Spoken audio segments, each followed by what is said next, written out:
আমাকে ২১শে পদক দেয়া হয়েছে।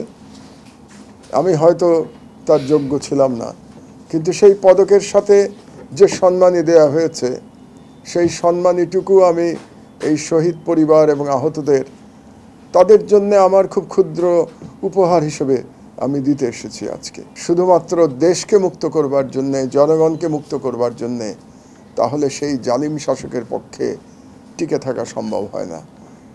এটা করে বাংলাদেশে এই শতাব্দীতে একটা নতুন ইতিহাস রচনা করে গেছে সব শহীদেরা, সব আহতরা এবং যারা সেদিন বা সেই জুলাই বিপ্লবে অংশগ্রহণ করেছিল।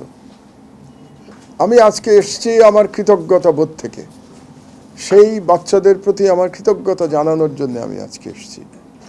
এবং একটু আগে খুব ছোট একটা অনুষ্ঠান যেটা আপনারা দেখলেন, যে আমাকে ২১শে পদক দেয়া হয়েছে। আমি হয়তো তার যোগ্য ছিলাম না, কিন্তু সেই পদকের সাথে যে সম্মানী দেয়া হয়েছে সেই সম্মানীটুকু আমি এই শহীদ পরিবার এবং আহতদের তাদের জন্য আমার খুব ক্ষুদ্র উপহার হিসেবে আমি দিতে এসেছি আজকে। আপনাদের অনেকের হয়তো মনে থাকতে পারে যে আমাকে যখন এই পদকটি দেয়া হয়েছিল সেই খুব ক্ষুদ্র বক্তব্য, আমার মনে হয় ১ মিনিটের বক্তব্য ছিল আমার।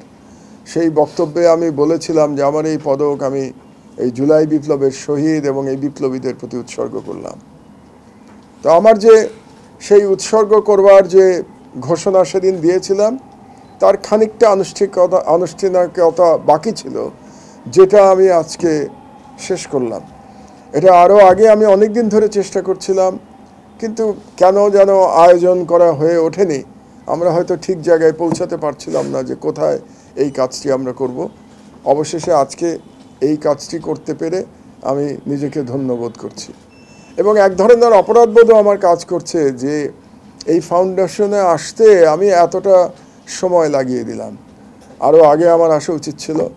এই জন্যে আমি যারা শহীদ পরিবারের যারা আছেন এখানে তাদের কাছে আমি ক্ষমা প্রার্থী।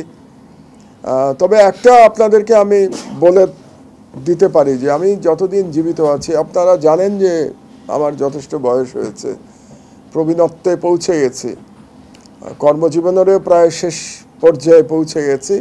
কিন্তু যতদিন আমার কর্মজীবন বাকি আছে এই সময়টা কিন্তু আমি এই জুলাই বিপ্লবের যারা যোদ্ধা, যারা শহীদ, যারা আহত তাদের জন্য কাজ করে আমি শেষ করতে চাই, তাদের জন্যই কাজ করতে চাই। এবং আপনাদেরকে আমি ভরসা দিতে পারি যে আমার দেশ পত্রিকা অন্তত আমার সম্পাদনায় বা আমার ব্যবস্থাপনায় যতদিন থাকবে ততদিন এই পত্রিকা শহীদদের কথাই বলে যাবে, জুলাই যোদ্ধাদের কথা বলে যাবে, তাদের প্রাপ্য সম্মানের কথা বলে যাবে। তো একটু আগে আপনাদের সংস্থার যিনি প্রধান লেফটেন্যান্ট কর্নেল অবসরপ্রাপ্ত কামাল, তিনি একটা প্রেজেন্টেশন দিলেন যে আপনারা কি করছেন, এবং আমি বলবো যে এই অল্প সময়ের মধ্যে আপনারা যথেষ্ট কাজ করেছেন, কিন্তু এখনও অনেক পথ পাড়ি দিতে হবে। আমার কাছে যেটা গুরুত্বপূর্ণ সেটা হলো, আমি সবসময় এটা বলি যে আর্থিক সহায়তার তুলনায় পুনর্বাসনটা আমার কাছে গুরুত্বপূর্ণ বেশি। এবং আমার প্রত্যেকটা বক্তৃতায় আমি দেশে ফিরে আসার পরে নির্বাসিত জীবন থেকে আমি পুনর্বাসনের কথাই বারে বারে বলেছি। আমি যখন আহতদের দেখতে গেছি বিভিন্ন হাসপাতালে, সেখানেও আমি পুনর্বাসনের উপরেই জোর বেশি দিয়েছি।